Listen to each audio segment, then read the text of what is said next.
Good morning, everybody. Thank you all for coming to chapel today. Today is the first Sunday in Lent. Do you know what Lent is? I bet you do. But if you don't worry because we're going to learn all about it today, okay? Let us pray. Dear Lord, open our hearts and our minds as we prepare for the coming of Easter by drawing closer to you. Amen. We started a new church year in Advent. Do you remember before Christmas? And during Advent, we prepared room for Jesus in our hearts, right? Well, today we are preparing for the season of Easter, okay? And beforehand, the 40 days and the 6 Sundays in Easter, or in Lent, are how we prepare for Easter. Let's hear about the first version of Lent, what inspired us to have Lent. It's from the book of Mark. About that time, Jesus came down from the town of Nazareth in Galilee to the place where John was. John baptized Jesus in the Jordan River. As Jesus was coming up out of the water, he saw the sky torn open. The Spirit came down on him like a dove. You know, a dove, like the white bird, right? A voice came from heaven and said, "You are my Son, the one I love. I am very pleased with you." Then the Spirit sent Jesus into the desert alone. He was there for 40 days being tempted by Satan. During this time, he was out among the wild animals. Then angels came and helped him. After John was put in prison, Jesus went into Galilee and told people the good news from God. He said, "The time is now here. God's kingdom is very near. Change your hearts and lives and believe the good news." Jesus is telling people, don't wait. Right now is the time for the kingdom of God. You don't have to wait till you die. God is close by. Change your hearts and do the right thing. And if you make mistakes, be sorry and try again and do the right things. Believe this good news that I am telling you. Well, you know, you're not Jesus and I'm not Jesus, and it would be very hard for us to do the things that Jesus did in those 40 days, right? So why do we celebrate, or not celebrate, but why do we keep a Holy Lent? Well, why did Jesus go into the wilderness? Do you remember? Why did he do it? He wanted to make sure that the things that he was going to do after his baptism, the preaching and the works for people, he wanted to make sure that he was doing what God wanted him to do. Sometimes people can get confused about what's the right thing to do, especially powerful people.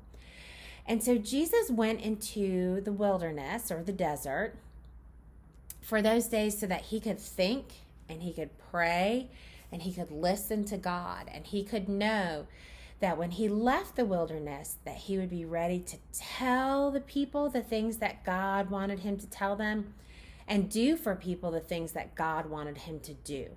Okay? So that's why we observe Lent, because we use that time to draw closer to God, to think and to pray and to listen.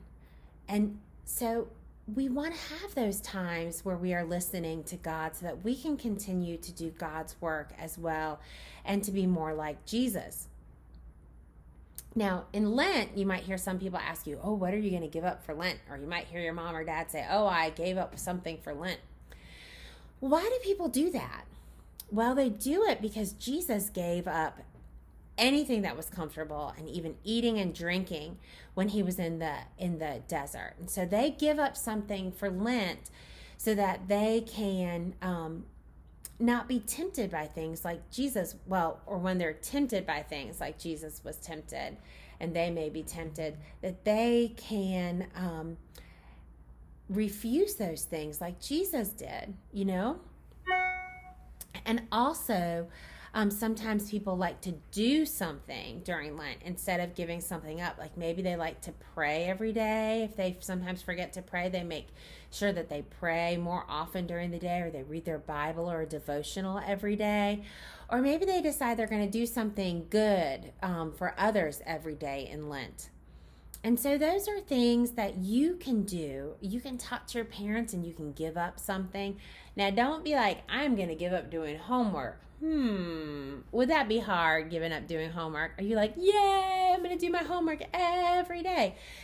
Well, maybe you could give up complaining about doing your homework. You still have to do your homework, but you can't complain about it, right? I used to have a friend every year, she would give up broccoli for Lent. She did not like broccoli.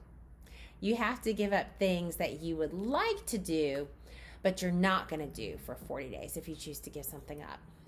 Or you can do something like maybe you decide you want to be kinder to your brother or your sister, or maybe you want to set the table or do an extra chore around the house to help your mom and dad without them asking every day.